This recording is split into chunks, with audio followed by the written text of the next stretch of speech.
Hi, today we are going to see a very important and a very interesting topic in environmental science. So look at these pictures. What do you infer from these pictures? Here it shows an industry related picture, and here it shows an earth, greeny earth. And here some children's having some cardboards. And here a dense forest, and this image for biodiversity.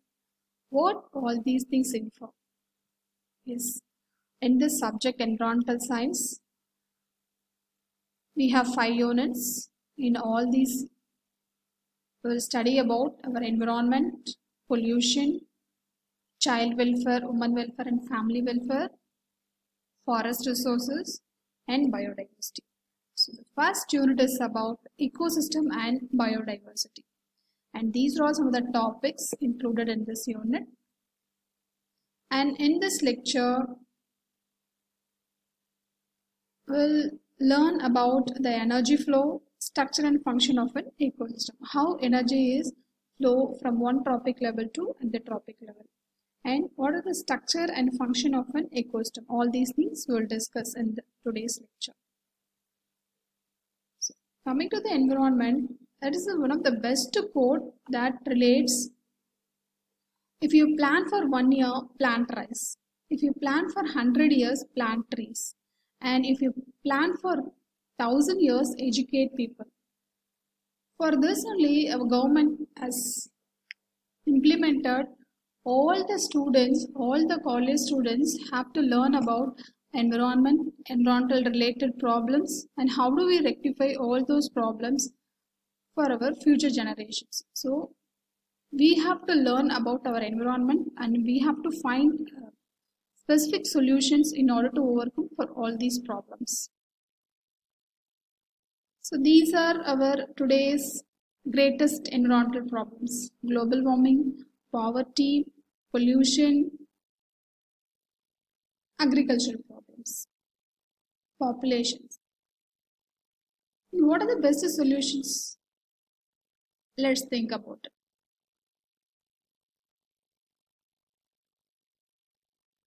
So as I already told, these are the major problems in our day-to-day life: biodiversity depletion, food supply problems, waste production, mainly e-waste production, water pollution, air pollution, soil pollution, etc. etc.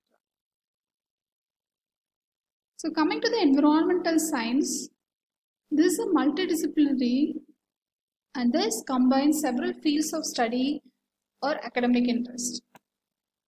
This is not only science, history, engineering, economics, ecology, biology.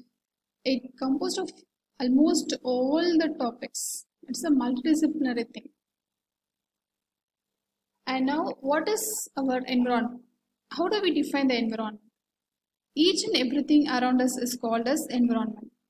The word environment means surrounding. So, how do they differ environment? Environment is defined as the sum total of all living things and non-living things around us influencing one another. So, as a human being, we depend on living and non-living things. We are staying in home, that is a non-living thing, but we depend on that. And we also depend living organisms like human beings, animals, plants, etc. So environment is defined as the sum of total of all the living and non-living things around us influencing one another. Environmental science is the study of environment, its biotic and abiotic components and their interrelationship. See here they have mentioned biotic as biological, that is living organisms, and abiotic is non-living organisms. So environmental science is the study of environment, its biotic and abiotic components and their interrelationship. So there are two types of environment. One is natural environment and the other one is man-made environment. Natural environmental is characterized by natural components. All the biotic and abiotic components are created through natural process. Creation of these biotic and abiotic components do not require any human support. So that is called natural environment. The best examples are soil, water, air, etc. And next one is man-made environment. Man is the most powerful environmental agent. He modifies the environment using modern technologies. So, man-made environment is created by man. So, examples are house, road, schools, railway lines, parks, etc., etc., or man-made environment. So, next, what are the components of environment? There are two important components. One is abiotic component and the other one is biotic component. Abiotic components means all the non-living things coming under abiotic components. As I already told, temperature, soil, water are the examples of abiotic components. Next one is biotic components. Biotic components means living organisms. So the living organism, they have classified into three main types: produces, consumers, and decomposes. That we will see later. Okay, yes. Biotic components is classified into autotrophic components, heterotrophic components. The autotrophs are nothing but producers. They derive energy from the sunlight and make organic components from inorganic substances. They produce food for their own, that they are called autotrophs. Heterotrophs, they are the members of heterotrophic components or consumers and decomposers. So they are the members of consumers and decomposers. So again it is subdivided into four main categories: primary consumers, secondary consumers, tertiary consumers, and decomposers. Primary consumers are nothing but they are plant eaters. It's otherwise called as herbivorous. And secondary consumers are, they consume primary consumers or herbivorous. They are called secondary consumers. And tertiary consumers are, they depend on secondary consumers. That is called tertiary consumers. The examples for primary consumers are insects, rat, goat, deer, etc. And for secondary consumers, they are frog, cat, snake, foxes. And tertiary consumers are tiger, lion, etc. It is tertiary consumers. And the last is decomposers. Decomposers are those organisms which you feed on dead organisms, plants and animals and decompose them into very smaller compounds. Examples are microorganisms like bacteria and fungi. And what are the functions of an ecosystem? So based on the biotic component, they derive the function. First one is primary function, secondary function and tertiary function. So what is the function of primary consumers or autotrophs? The primary function of an ecosystem is the manufacturing of starch. This is what the process in photosynthesis. During the photosynthesis process, plants take sunlight from the sun and it converts the carbon dioxide to starch, and during that process oxygen is evolved, and that oxygen we are inhaling. And the secondary function is the distribution of energy in the form of food to all the consumers. So from the primary consumers, they take food and it goes to secondary consumers and tertiary consumers, and the last function is the tertiary function, and that is decomposing. All the living organisms die at a particular stage and they were decomposed, and it is a cycle again. So the primary function is the manufacturing of starch, that is from the producers.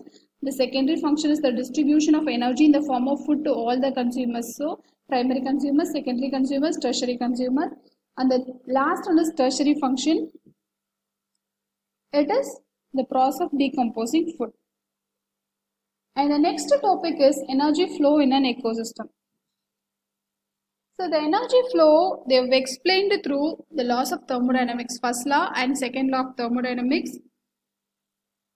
The first law states that the energy can be neither created nor be destroyed. It can be converted from one form to another. The energy of an ecosystem comes from the sun.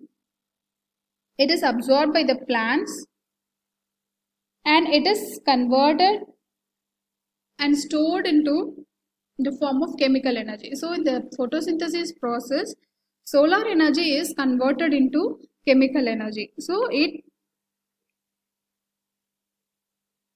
is in accordance with the first law of thermodynamics. So energy can neither be created nor be destroyed. It is transferred from one form to another. So in the photosynthesis process, the energy, solar energy, is converted into chemical energy. So it is a daily process.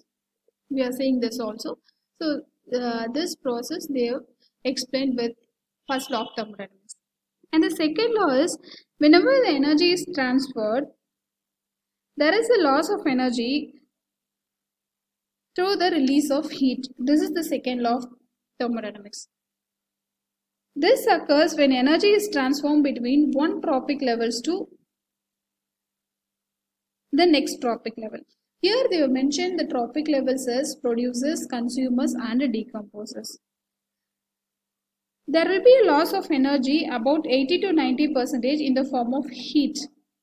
As it moves from one tropic level to another tropic level, the loss of energy takes through respiration. The loss of energy takes place through respiration process, running process and hunting process. So this they have explained in accordance to the second law of thermodynamics.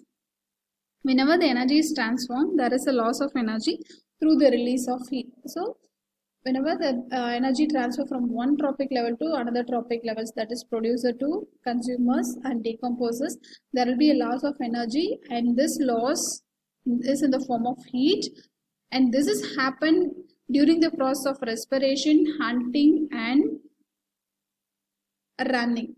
Okay, they have explained this through second law of thermodynamics. These are some of the assessment questions you can expect from this topic, and at last you can able to understand the energy flow, structure and function of an ecosystem. Thank you.